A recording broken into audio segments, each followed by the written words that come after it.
Is this on? Yes, it is. Let's just go to the live. Okay. Thank you so much for coming to our event today, titled "Peace or Instability: Examining the Impact of the Abraham Accords," at our office here in Middle East Democracy Center. This event is co-sponsored by Center for International Policy, led by Nancy, the Center and the Center for Contemporary Arab Studies, CCAS, at Georgetown University, in collaboration with the Arab Rights and Research Center, ARC, as part of the conference Quest for Democracy in Saudi Arabia that actually took place last Thursday. Two successive U.S. administrations have made the normalization of relations between Gulf states and Israel under the framework of Abraham Accords a pillar of their Middle East policy, despite warnings from human rights advocates that such deals would only embolden autocratic leaders. Now, as the war in Gaza enters its seventh month and risks wider regionalization by the day, peace and stability seem more elusive than ever. Are the Abraham Accords bringing the region closer toward peace and stability, or just further enabling authoritarianism? That's what we're going to discuss with our panelists today. From my left, Maryam Al-Dosari, who is a senior lecturer, associate professor in HRM and Organization Studies at Royal Holloway, University of London. Her research interests cover a range of topics, including equality and workforce diversity and women employments, with specific focus on the Middle East and Saudi Arabia. And then on her left, Nancy O'Kale, the president and CEO of the Center for International Policy. Dr. O'Kale is a leading scholar, policy analyst, and advocate with more than 20 years of experience working on issues of human rights, democracy, and security in the Middle East and North African region. On her left, Matt Duss, who is the executive vice president at the Center for International Policy. Before joining CIP, Duss was a visiting scholar in the American Statecraft Program at Carnegie Endowment for International Peace. From 2017 to 2022, Duss was a foreign policy advisor to Senator Bernie Sanders. From 2014 to 2017, Duss was the president of the Foundation for Middle East Peace. From 2008 to 2014, Duss was a national security and international policy analyst at the Center for American Progress. In his left is Nader Hashemi, who is the director of Al-Walid Center for Muslim-Christian Understanding and associate professor of Middle East and Islamic politics at the School of Foreign Service at Georgetown University. He was previously the director of the Center for Middle East Studies and associate professor of Middle East and Islamic politics at the School of International Studies at the University of Denver. Thank you so much, and we'll start with Maryam. So most foreign policy approaches and tools are crafted in offices, often disconnected from the community and the people, despite the evident rise in global conflict and authoritarianism and the ongoing war in Gaza. So how do normalization efforts like the Abraham Accords affect societal norms or reinforce existing power structures in Saudi Arabia? Thank you so much, Abdullah, for having me, and thank you for everyone for coming. Well, first, the normalization deal, let's make it clear, it's not between two nations, it's between a dictatorship, meaning the crown prince, and also a war criminal who committed the worst crime we ever witnessed in our lives, and break all the international laws. And obviously, Saudi Arabia is quite desperate for this deal, mainly to legitimize their leadership position, especially that after have been criticized heavily for the brutal murder of Jamal Khashoggi. So from his point of view, he is legitimizing his position. He is gaining international approval from the international community. But in terms of the society, we saw that overwhelming, and obviously data doesn't exist very easily in Saudi Arabia, but some of the data that shows that 96% of the Saudis is in favor of cutting ties with Israel. So and we already have unsettled young population. 30% of the young population in Saudi Arabia is under the age of 30. And they are already facing a breakdown of freedom of speech. A lot of people is going to political jail. So it will create a huge unsettlement in the society. But more importantly, this deal, if it goes ahead, and then it's give him legitimacy, but also power. So the agreement that he will get security and support from the U.S. What does it mean in the society? That will enable him to first to break down the society more and more political jails goings and break of freedom of speech and a lot of top-down policies that will come without any input from the population. But externally as well, we know that he will use this power to whatever he fancy. So we saw that he played a major role in the genocide of Yemeni people, and that's giving him this military support, the unquestionable military support, and the technology will be used to enable his agenda. So it's not about the nation, what the people want. It will embolden him to create more damages internally and externally as well. Thank you. So to you, Nader, the Abraham Accords have been promoted as a path to global peace through military protection rather than through diplomatic approaches and the rule of law. Given that the introduction of the Abraham Accords was largely based on the US-Iran rivalry over regional power, as well as the Iranian-Saudi feud, how do these factors play a role in sustaining authoritarian rule in Saudi Arabia? You're right to point out the Iran factor in bringing about the Abraham Accords. It was one of the things that was constantly emphasized. But here's a thought experiment to consider in this context. Let's assume that Iran didn't exist, or that the Shah of Iran was still in power, or there was some sort of political change in Iran where the current nature of the regime as it exists was very different. Would the Abraham Accords in this hypothetical context have still taken place? My argument is absolutely it would. Because at the core of the Abraham Accords, yes, it's Iran and its regional destabilization role, but that's just one element of it. I think at the foundation of the Abraham Accords is this deep-seated belief among the key signatories and the key participants, the various Arab states, Israel, and then the United States playing quarterback and supporting this, is this deep belief that they want to maintain the regional status quo. Specifically, no political change in the region, no democratization. So that's number one that all of the parties, the United States, Israel, and Arab states share as a core foundation, no to regional democratization. The Arab Spring was a key factor that brought this together. Israel and the Arab states and the United States under Obama, we can debate, just exactly the role of the United States in the Arab Spring. But there was deep fear that, look, these societal revolts and protests were shaking up political order and allegedly leading to great instability. We have to check this.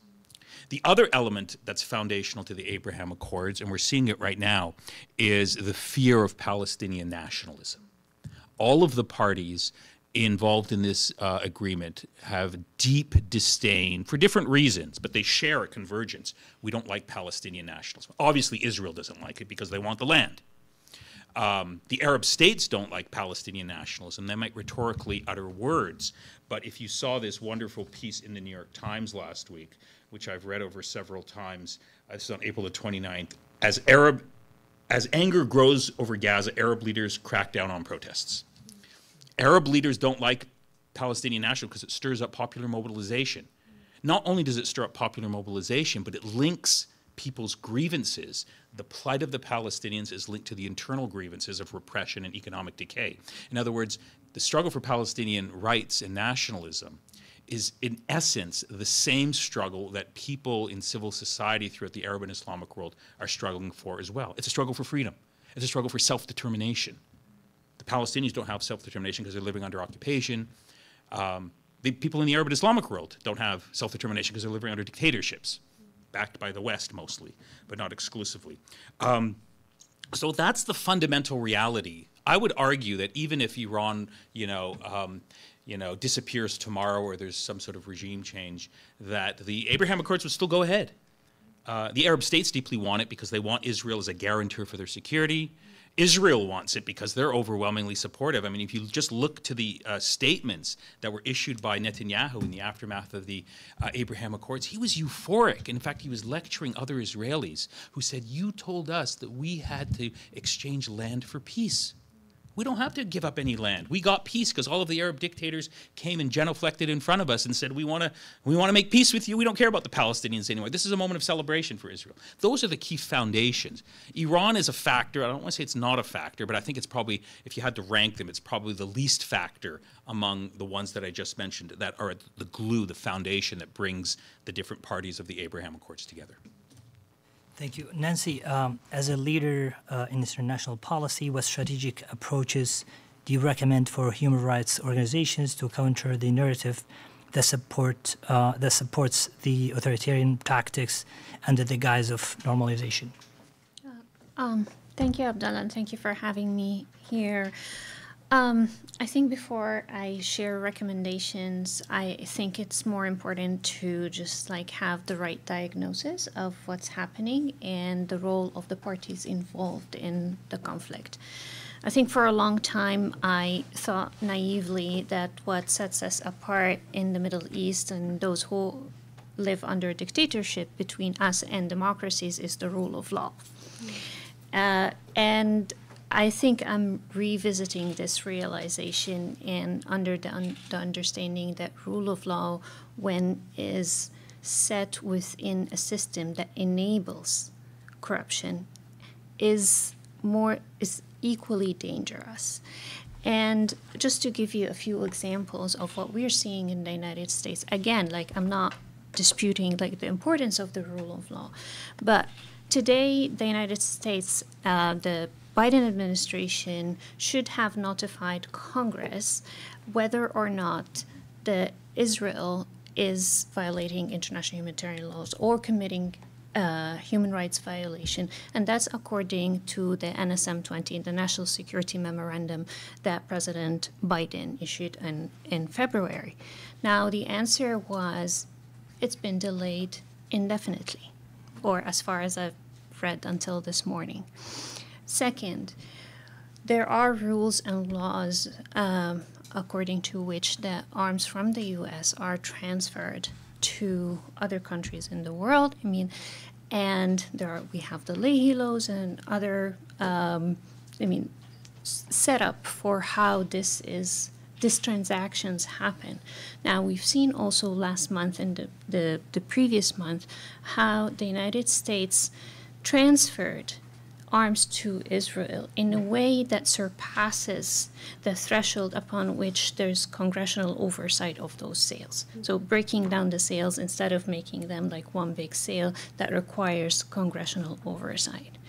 We've also seen what's happening in universities, and we've seen the arrests and tear gassing and violations of a lot of human rights. This was I was reading, it's oh, that feels like home. And but there is a positive side of this. And this is always sort of the byproduct of crises. It gives us clarity, and it allows us to ask the right questions and have a clearer vision of what's going on and where the problems lie.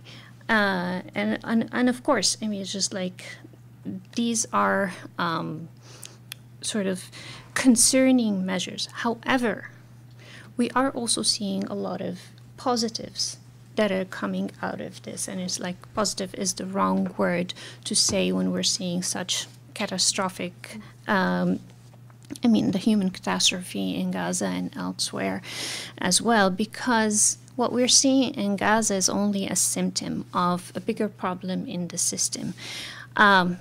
In November, I was having a discussion with a small group of experts, including journalists, and I brought up, Matt was there, we were in Canada, and it's like, I brought up, we are focusing, right, it was so fresh still, focusing on Gaza, how about Sudan? And one of the journalists was like, I'm really surprised that you're bringing Sudan. It was just like, this is not the time for it. It's not the fashionable thing to talk about right now. But this is not disconnected from that. Actually, we are seeing with the Abraham Accords that we're talking about, that Israel in 2022 had 24% of its arms exports to partners of the Abraham Accords, including the UAE, who is now supporting arms and providing support to the RSF in Sudan. So seeing this as an issue just of Gaza or an issue that is related to a particular exceptional situation, I think leads us to the wrong recommendations. And I think just going really quickly on where I see the positives. I think we've seen just what's happening with the ICC, what's happening with the ICJ. These are indications that the people are turning into the international system. That is a way of challenging. Maybe it's not really effective right now, but showing that we do have other tools. The same thing with what happened in the UN Security Council and the changes that we're seeing right there. Again, even if we see the comments that are saying that it's unbinding and it's not really the effective thing. And the most important thing that we're seeing, and that's part of the recommendations, breaking the silos between movements. I think last year there was a conference on climate change, and I think Greta came out and said something about Gaza, and just someone pushed her out and says this is not the time for it.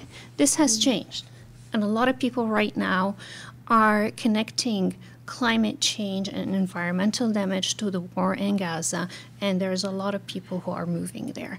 We're also seeing a connection with the feminist movement and what's happening in Gaza. So breaking those silos is important in connecting, and this is something that we should move on towards. And it's not something that we can just undermine. And it's I want to recognize someone here is also challenging the system, is that the resignations that we're seeing from U.S. officials and people who were working in the administration in protest of what's going on. These are all connected parts that we at the human rights movement, and it's putting myself within that bigger tent, could use and capitalize on to challenge what's happening right now. Thank you. I think I don't want to put her in the spot, but I think she was referring to Anil Shilan, who resigned from the State Department over the policies on Gaza. Matt, so from your perspective, how has U.S. foreign policy adapted to the realities of Abraham Accords amidst the ongoing conflict in Gaza? What changes would you advocate for to better align U.S. policy with democratic and human rights values in the region? Well, first, I want to thank you for having me, and thank you all for being here as well. I think initially, the Biden administration came into office, and their approach toward the Abraham Accords was, it's interesting. Maybe there's something to build on there, but I think very, very quickly, within just a few months, they really shifted into a full embrace into trying to expand the Abraham Accords. And I would add, I think the factors that Nader talked about are obviously correct, but I think a very key component here, not mentioned yet, is China. I mean, China is the lens through which this administration sees pretty much all of foreign policy, the strategic competition with China, whatever term it wants to use. I mean, the speed with which this entire city has become obsessed with China is quite remarkable. And there, I think to a great extent, what really flipped the Biden administration was this idea, okay, the Abraham Accords could be a way to box China out of the Middle East, to sustain a kind of American hegemony in the region. And I think that really is what's driving. I mean, we look at the, the détente between Iran and Saudi Arabia that was, quote unquote, brokered by China. I mean, I think it's very clear that this was a pretty clever bidding up move by MBS. We're going to kind of work out the details of this agreement, and then we'll call in China to kind of referee at the last minute, and then kind of turn back to the United States and be like, well, I could go over here. What else you got? And that is working quite well. Unless you want more of this, what can you give me? And this is why we're having a conversation about, a U.S.-Saudi security guarantee, which just boggles my mind. There's absolutely no way this works out to the benefit of the United States unless one kind of adopts this logic that this is necessary to keep these regimes on side, to kind of slow, down China's engagement or China's interventions in the region, and it is still married to, I think, this kind of old yet still existing sense of American primacy, a kind of Cold War and post-Cold War sense of unipolar dominance that. It's a hell of a drug. It's a hard drug to kick, but it's also, I say post-Cold War, but also Cold War, because again, I mean, the Camp David Accords are still seen very much in the kind of world of the Washington foreign policy priesthood as kind of one of the ultimate expressions. Yes, we got Egypt onto our side to leave the Soviet camp, to come to the American camp, and anything we can do to kind of reproduce that is obviously to the good, but I think, we really need to pay closer attention to the costs of this. And I would say, step back for a minute, the way we talk about normalization, the Abraham Accords, obviously normalization is a good thing. And I'll say Israel should be normalized in the region. It is a part of this region. It's going to continue to being a part of this region. But I think are we talking about a normalization between peoples, or are we talking about a normalization between regimes that do not represent their people, or in the case of Israel, all of the people under their control? And I think the Abraham Accords are very much the latter. And I think the idea that this offers a formula for a sustainable or defensible kind of framework for the region is, in my view, a dangerous fantasy, to say nothing, obviously, of consolidating these very repressive regimes in exchange for kind of short-term security goods. I think it just reproduces an old logic that we have seen fail over and over again. Thank you. Back to you, Miriam. As part of the promising movement, the People's Vision of Reform in Saudi Arabia, which centers on human rights and social justice as starting points for reform in Saudi Arabia, could you elaborate on how normalization might be used as a tool by autocratic regimes to divert public attention from domestic issues such as the fight for women's rights in the Gulf states? Yeah, thank you.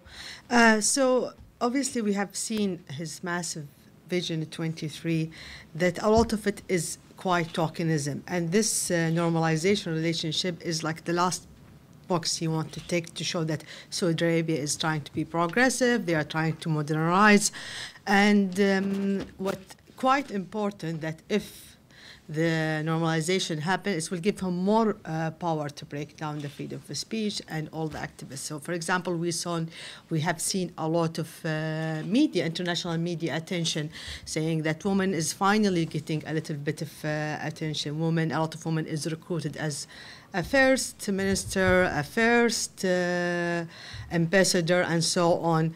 And all of this was quite designed to show that a little bit of movement happening there. In reality, in the land, it's not as much as they're showing it. So we saw that a lot of focus had been in women employment. And when I did some studies in that, I saw that women were shoved in certain jobs that doesn't give them any dignity or protection in the labor market. market. But the data show that there is progress there. Women is going to the labor. And we know that Saudi Arabia is quite good in hiding the data as well.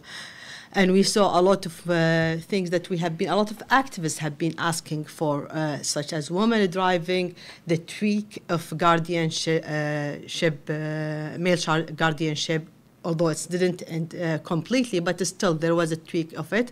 But the activists who have been for years and years and from generation have been working in those reform and asking for this reform, where are they? They are in prison.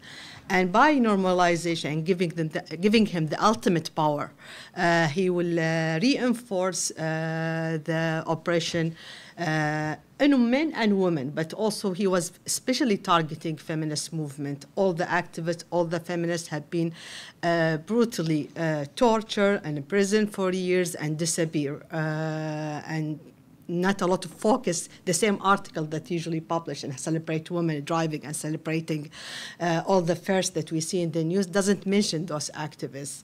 So with the normalization, it will give him more powers, and we've seen also that people who stay, and the courage people who stay and fight back, they will be more targeted. And the people who left, if we call the lucky people who left, if we can call the situation of living abroad without a family is lucky, is still will be targeted. We saw that he is targeting people abroad. So this ultimate power and normalization and the support of U.S. will create more break freedom of speech, more of political movement, lack of democracy. Thank you. Nader, since the murder of Jamal Khashoggi, there have been increasing calls to reassess U.S. foreign policy towards Saudi Arabia. However, continued indifference toward authoritarian practices has contributed to regional turmoil and therefore democratic stalemate. How can we challenge this policy stagnation and advocate for peaceful reforms? Well, U.S. policy, Western policy, has long been premised on this idea, or what I call the myth of authoritarian stability. It's the only game in town. All the other options are worse. If we try to open up or pressure these regimes, it will lead to destabilization.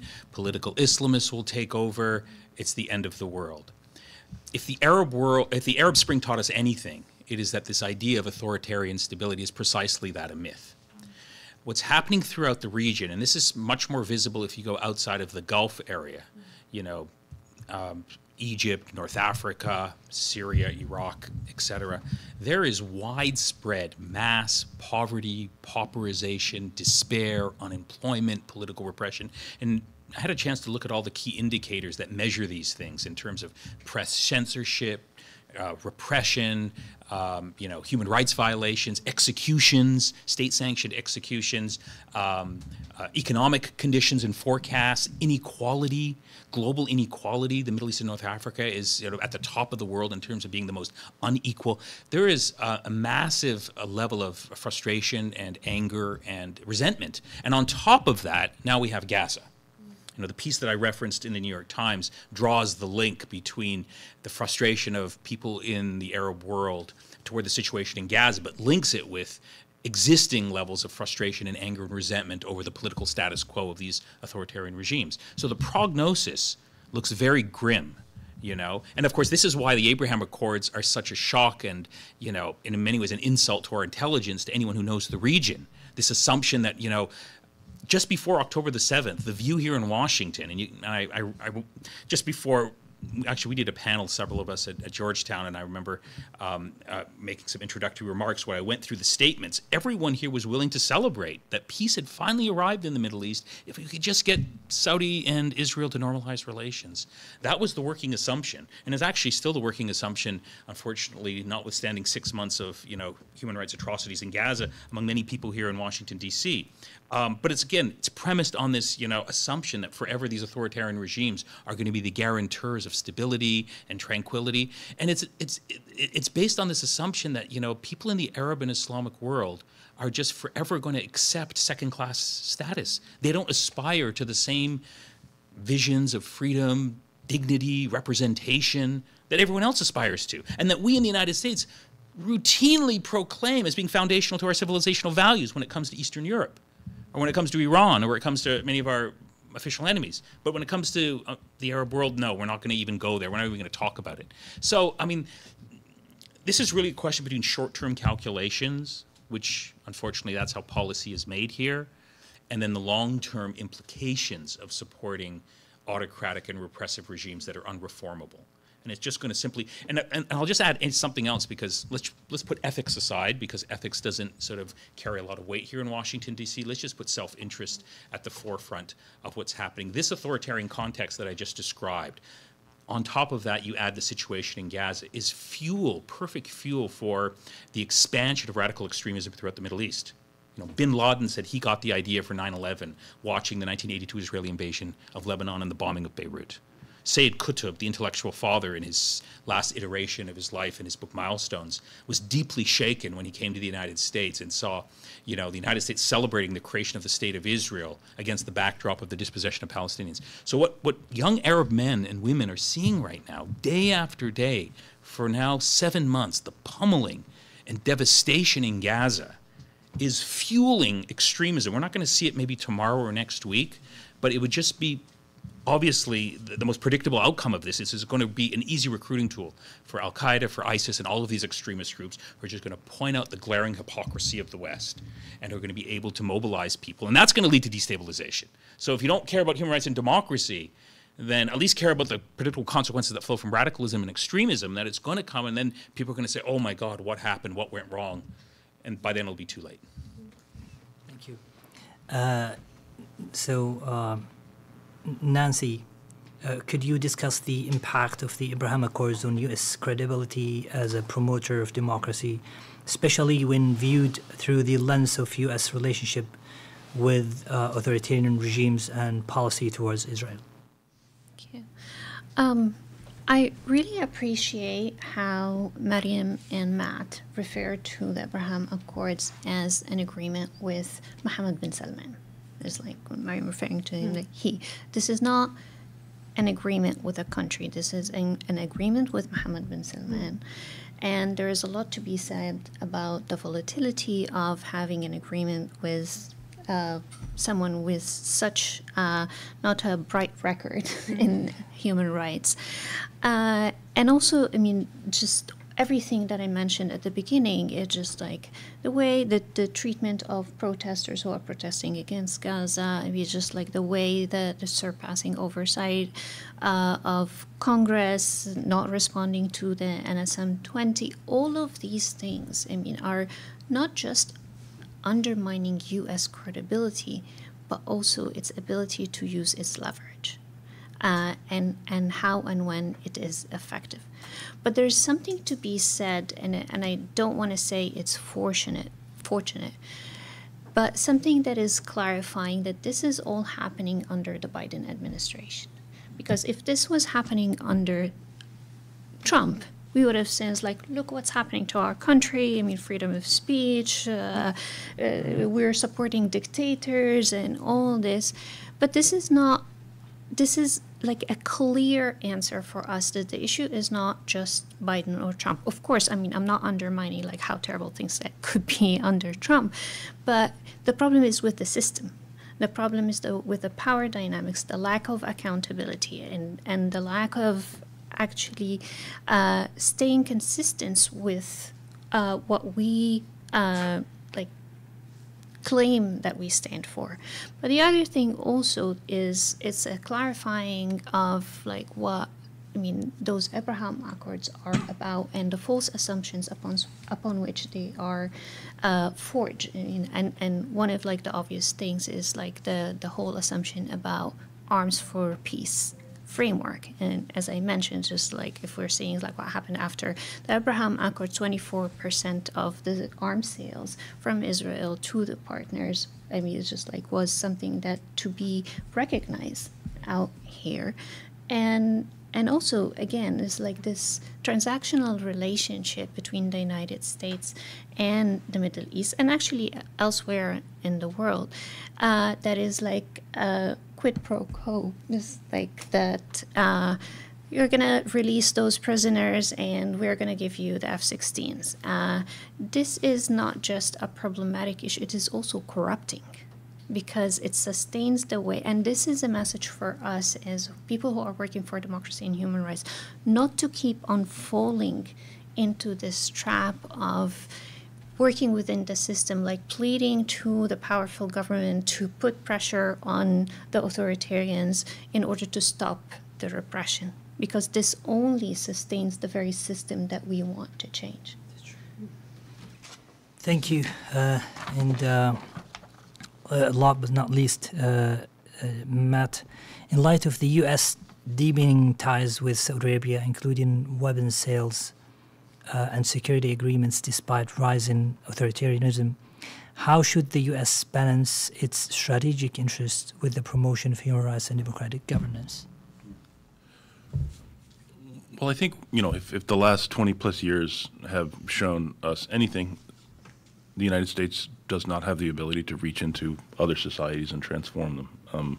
So I think we need to approach this with far more humility than we have done, though, of course, that doesn't mean we just settle for any regime. I do think it matters, not just for, as Nader said, not just from an ethical and moral standpoint, but also from a strategic standpoint, is that governments that do represent their people and are accountable to their people are ultimately going to make better partners. And I think we seem to have to relearn this lesson over and over. I mean, I was not a huge fan of the George W. Bush administration, but I do think there was something fundamental in their post 9/11 analysis that they got right, which was that we had invested in a set of relationships with authoritarian regimes, and the agreement was they would deliver stability and security for us. We didn't care really or give them much trouble about how they delivered that stability. We would occasionally just yell at them about human rights, but ultimately, and that equation hadn't worked. Now, obviously, I think having made that diagnosis, their course of treatment, let's say, was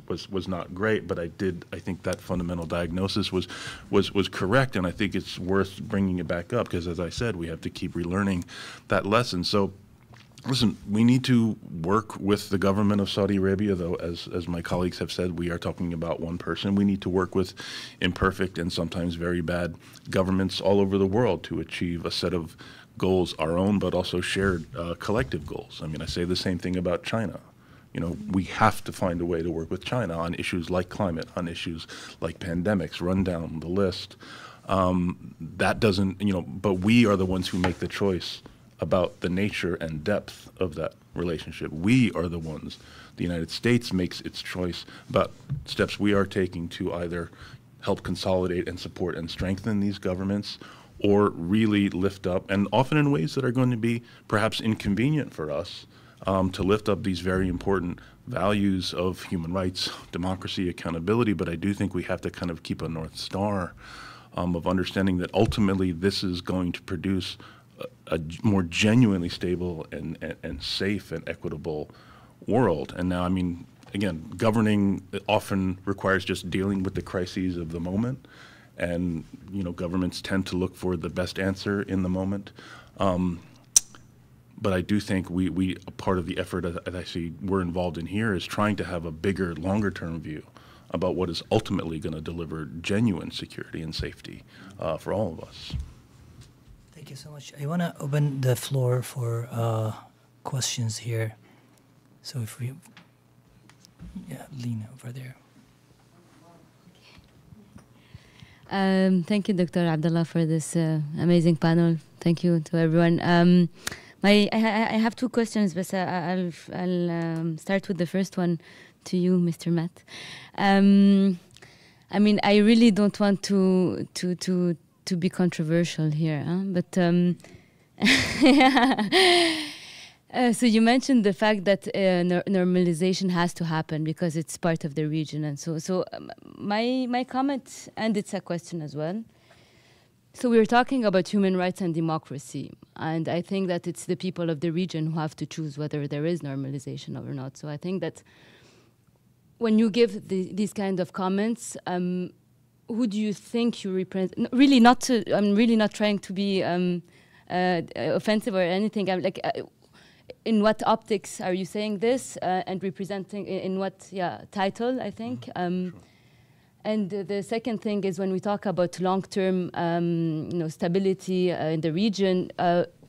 I think normalization, and we all agree on that, you know, the people, the Saudi people, the Arab people are not for it. So when we talk about long-term stability, we have to take into consideration what the people want. So I don't think that, you know, it is the right path or the right policy at the moment, at least.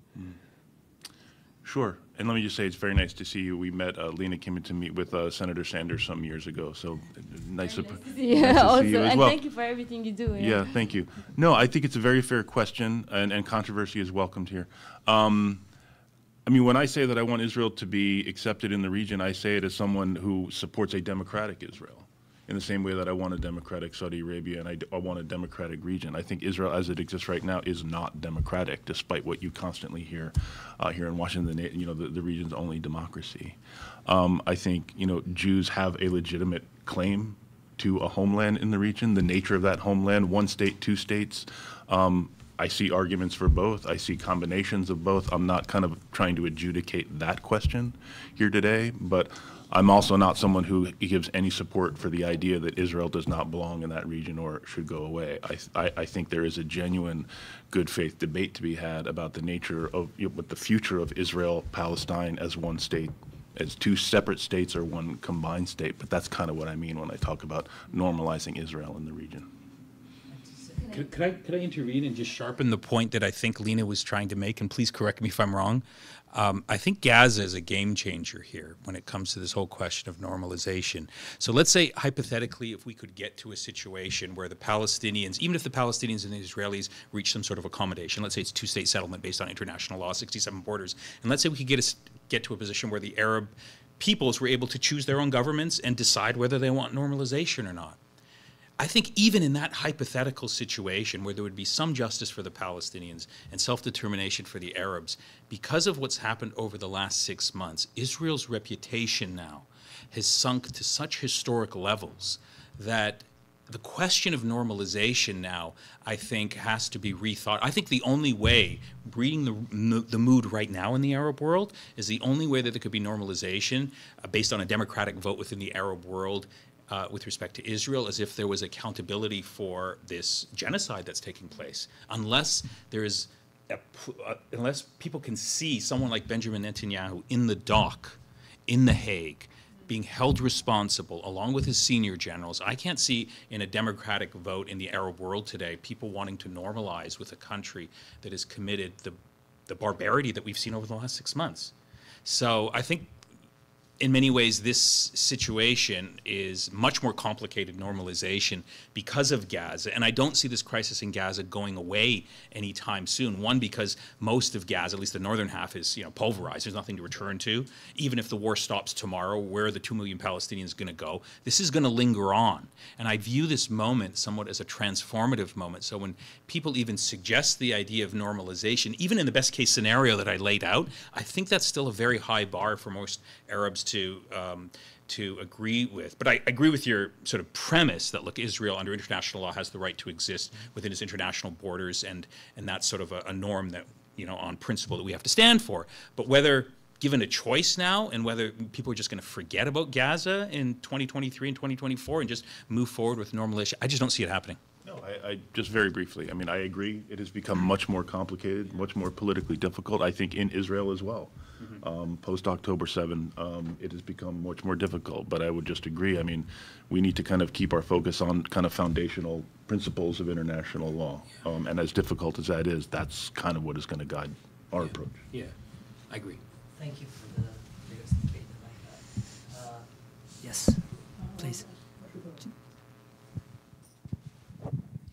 Hi, my name's Kamran. Question for Matt, but anyone else who wants to take it, feel free. Had a question about, like, I guess, rallying democratic support against the Abraham Accords. The question was, how much can the Abraham Accords be blamed or linked as a cause, I guess, of the October 7th attacks? Because some people have argued that, like, a big driving factor of the October 7th attacks was a lot of Palestinians felt that they were being boxed out because the Israeli-Saudi normalization was happening without any guarantee of a Palestinian state. So I felt like, okay, an argument you could use against the Abraham Accords is like, look, you're continuing Donald Trump's foreign policy, and it ended up with one of the this horrific event. But I also want to wonder how accurate that kind of argument would be, though. Yeah. I mean, I would love to hear my colleagues respond. I mean, I have not seen evidence that the Abraham Accords played a major role in Hamas's timeline. Was it a factor? Probably yes. I mean, it's hard to believe that it was not a factor, but again, from my understanding, this was long planned. I think there are some who favor the Abraham Accords who are trying to present it as a reason. So they're saying, if you don't want to side with Hamas, you have to support the Abraham Accords. So I would kind of caution against connecting. I see the Abraham Accords as kind of a very acute expression of the problem, which was just this idea that you just kind of kick the Palestinians over here and do the important stuff, and you will throw the Palestinians a few crumbs and just to keep them quiet. I mean, the Abraham Accords are just a reflection of, a really kind of times 10 expression of that basic logic. That's the problem. Yeah, I've heard also some officers here in DC who said things along the line of, part of why October 7 happened because they want to, the Hamas folks wants to, basically block this Abraham Accords, and in order to fight them, we have to go ahead with this normalization deals. So Tom Friedman just says this straight out, yeah, as it's a fact. But it's like I've yet to see. Shockingly, Tom Friedman says things that are not entirely based in reality. See, the reason why I'm so skeptical because it presupposes the Abraham Accords was this wonderful thing, and of course Hamas staged this to disrupt this wonderful thing because that's what Hamas does. They disrupt wonderful things. Right. My view is that you actually look at the statements put out by the Hamas leadership that explains why they did October the 7th. The Abraham Accords doesn't feature into that. Okay, so that's point number one. Second of all, as Matt just alluded to, the plan of October the 7th, what we know, took several years to pull together, which pushes us into the early days of when the Abraham Accords were first announced. So the timeline doesn't really fit, and again, at the end of the day, I think the problem with that claim, and Biden actually has mentioned this too, that it was because of the Abraham Accords that October the 7th happened. It just sort of gives too much weight and emphasis to this agreement that was really premised on quicksand, and it claims that this was the solution to the region, right? If we just could have made it happen, bring Saudi Arabia in, and then we could all celebrate. And also a reflection of this idea that the U.S. is the primary actor in the region. Yeah. Everything that happens is because of something we did, either good or bad. It's just kind of this kind of selfish myopia. Yes.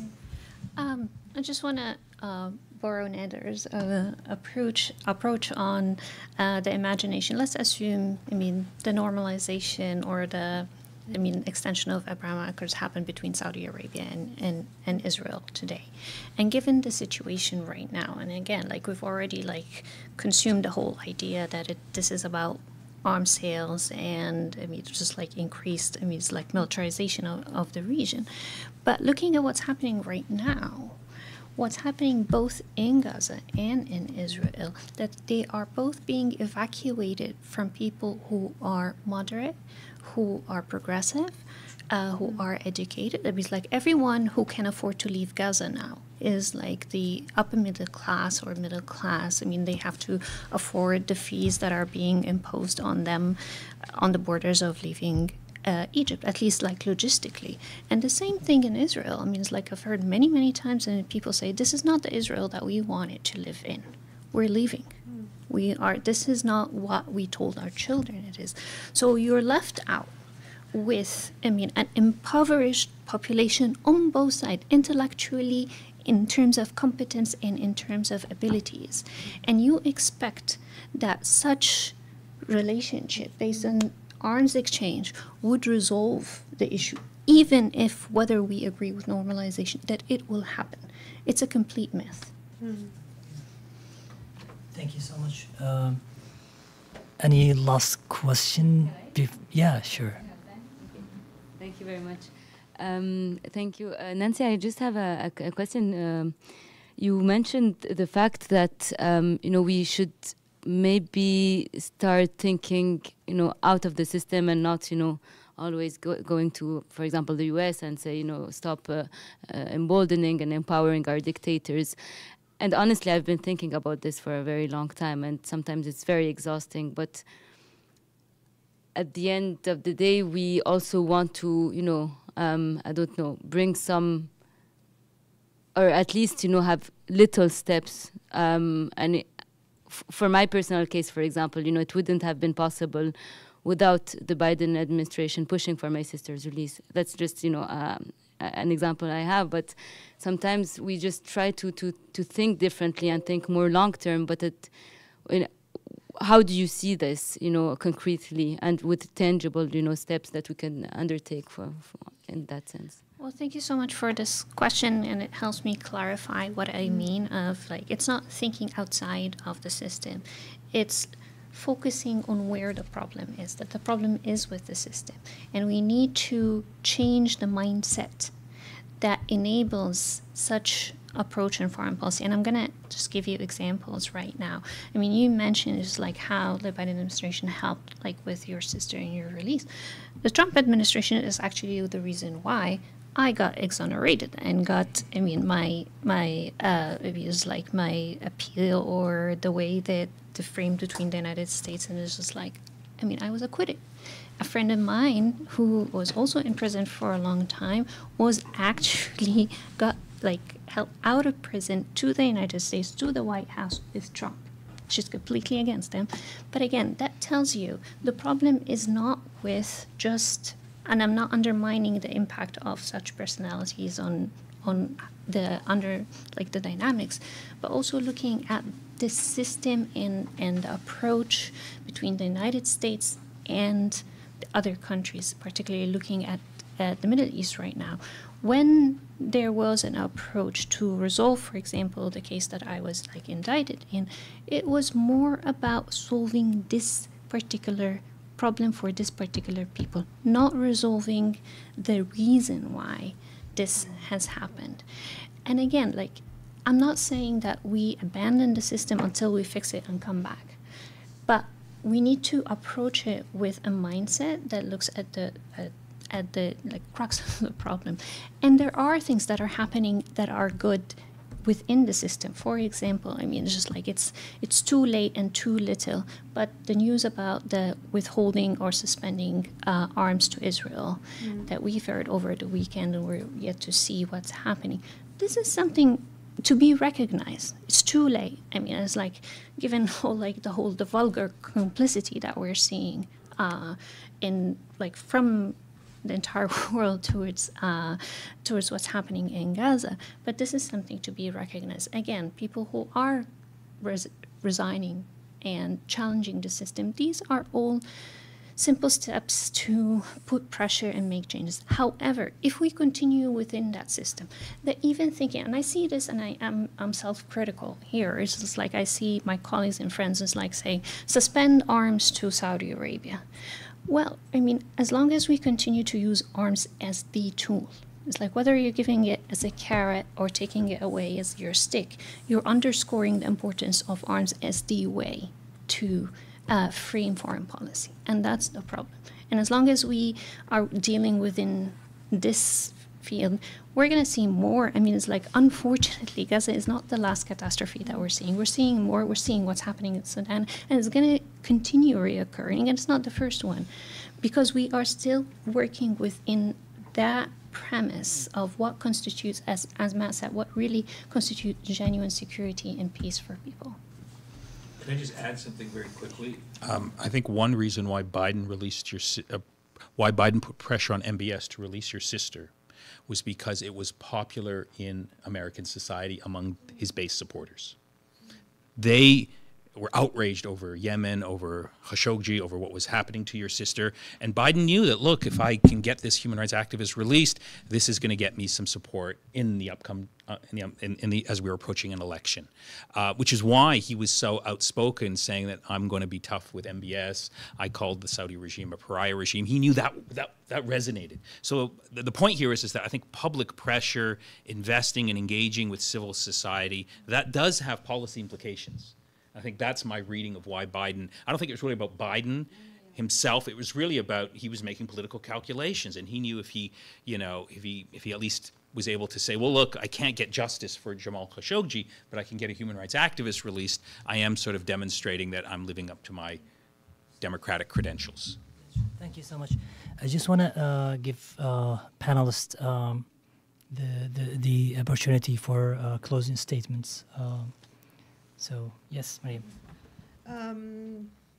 So basically what we talked about, everyone have a great point to highlight, and I usually try to think, not only focus in the negative, which a tendency I have, but the way that I see that how is the thing can move forward, especially in terms of Saudi Arabia, is when I think about women empowerment and how this normalization will affect it. If there is no pure democracy in Saudi Arabia, I don't think any movement happening toward the through normalization or will predict what people want. So the way forward is a pure democracy where people have a saying, whether it will come to normalization relationship with Israel or with it, even have a saying in what changes should be introduced within the government. Thank you. Nader. Yeah, I don't want to tout my own horn, as they say, but I wrote an essay on the Abraham Accords right after they were announced in October 2020, and I had a chance to review that essay just before this event. And I have to say, when I was rereading my own words, I was actually pleasantly surprised that my analysis was pretty good. And I did say at the end of the essay that the Abraham Accords, I call it a Pyrrhic victory, a fake victory, an illusionary victory, because it's premised on a set of faulty assumptions.